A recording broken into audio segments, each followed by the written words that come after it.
Hey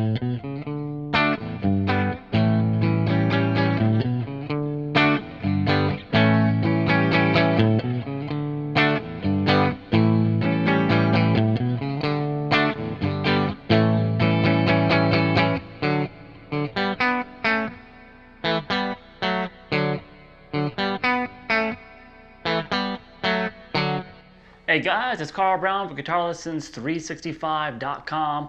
Today we're going to take a look at Twist and Shout by the Beatles, well, the Beatles version of Twist and Shout. So this one's a lot of fun, pretty simple to play. It's got kind of a dual lead guitar part too, so we've got two different things to learn there. We'll learn both John Lennon and George Harrison's part during the lead. So it's got some fun stuff in it. Now we're going to start here with really closer to George Harrison's part, where he plays that single line that leads up in the beginning. All right, from there he pretty much plays power chords.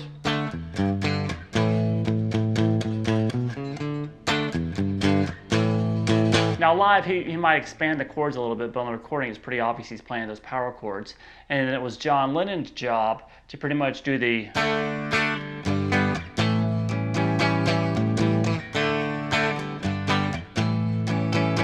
so they split the duties up there, and then in the beginning of this lesson, I kind of played parts of both of them just so it can just work with one guitar. So I'll show you that as well. So let's learn real quick George Harrison's part. We're going to start with a single note line, 5-7 on the low E. We're in standard tuning here, and then 4-5 on the A. All right, and then from there you're going to grab the power chord off that 5th fret on the A string there, so it's going to be the 7th fret on the D. Then take that shape down to the 3rd fret power chord off of the low E string, and then up 2 frets. And then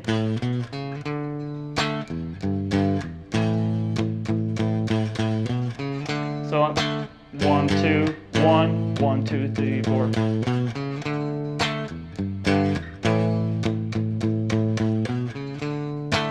All right, so that's what's going on with George Harrison's part.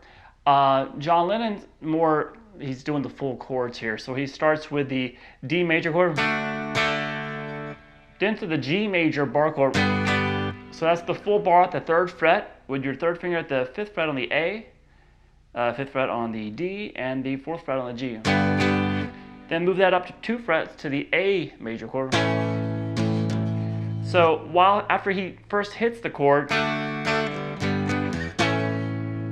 as just an A major chord, he's going to lift up his pinky and move, which makes it a A dominant 7 chord when he does that. But he changes the voicing of it as well, of that dominant 7, and adds the 8th fret there on the B string. So it's kind of a stretch if you're not used to that chord shape. So we have this.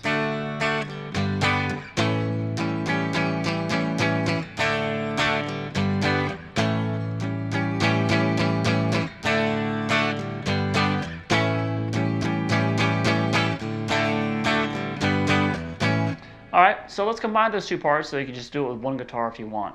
A good way of doing it would start with that little single note line, and then grabbing the D major chord here at the 5th fret off the A string, and then borrowing the 7th fret across the D, G, and the B.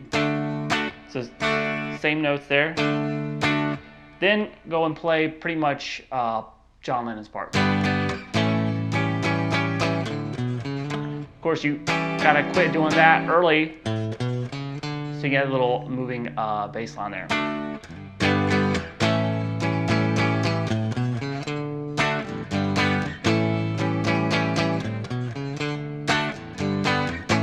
All right, now from there, the next closest thing that happens is the solo. All right, so George Harrison's part of this looks like this. I'm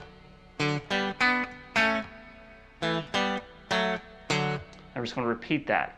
So that's starting the 5th fret on the A string, 4th fret on the D. So you hit those two notes together, and then you hit them again, and move everything down one string. So now it's the 5th fret on the D, 4th fret on the G. So we have this.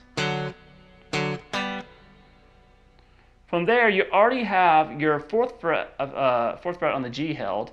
You're going to add the 2nd fret there on the B string. 3rd fret on the B string. So we have this.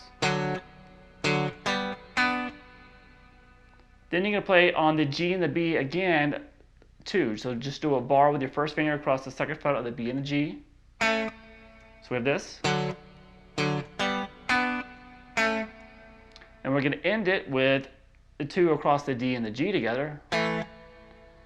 Then back to this 4th fret on the D and 5th fret on the G. And then we have 4th fret on the G and 2nd fret on the A. I mean 2nd fret on the G string, it's the A note. So we have this all together.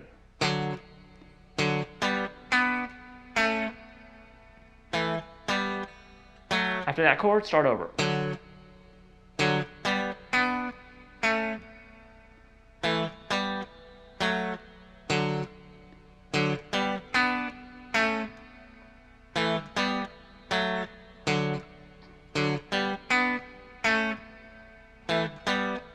After 4 times, then you're going to move up to this A chord.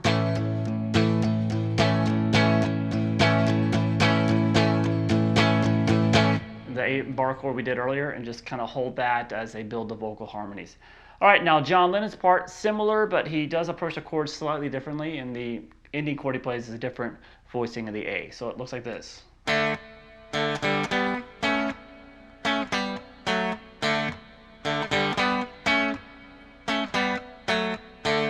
All right, so what's going on there? We had the open D string with the 2nd fret on the G.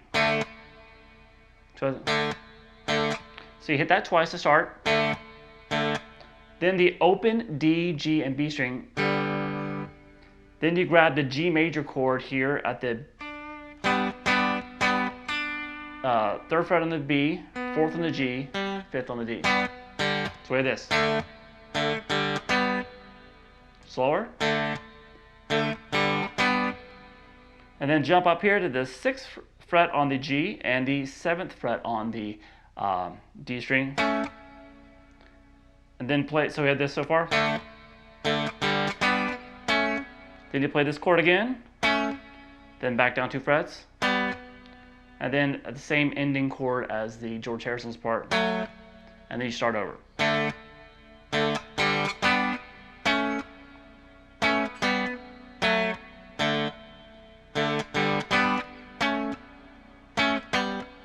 Now you're going to hear him when he gets up here.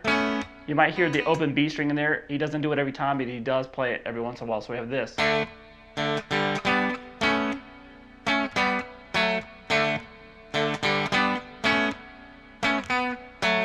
Now when it gets to the ending A chord, he just plays the A major chord with just you can just bar it with your first finger here across the 2nd fret of the D, G, and the B string with the open A.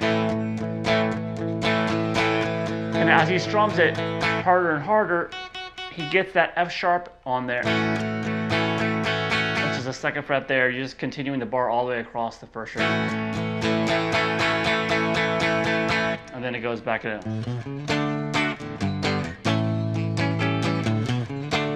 All right, so we have the solo and those little build-up parts. That build-up part happens again later on the song as well.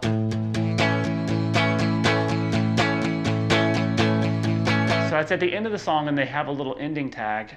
It looks like this. All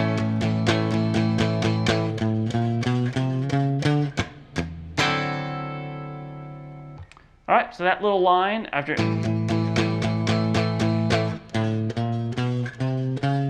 That's 5, 6, 7 on the low E. Then jump up to the 8th fret and go 8, 9, 10. Just a couple of rhythm hits there, and then we have a D9 chord. Both guitar players do the same thing there. So we have a 5th fret on the A, 4th on the G, and then bar 5th fret across the G, B, and the E. So this.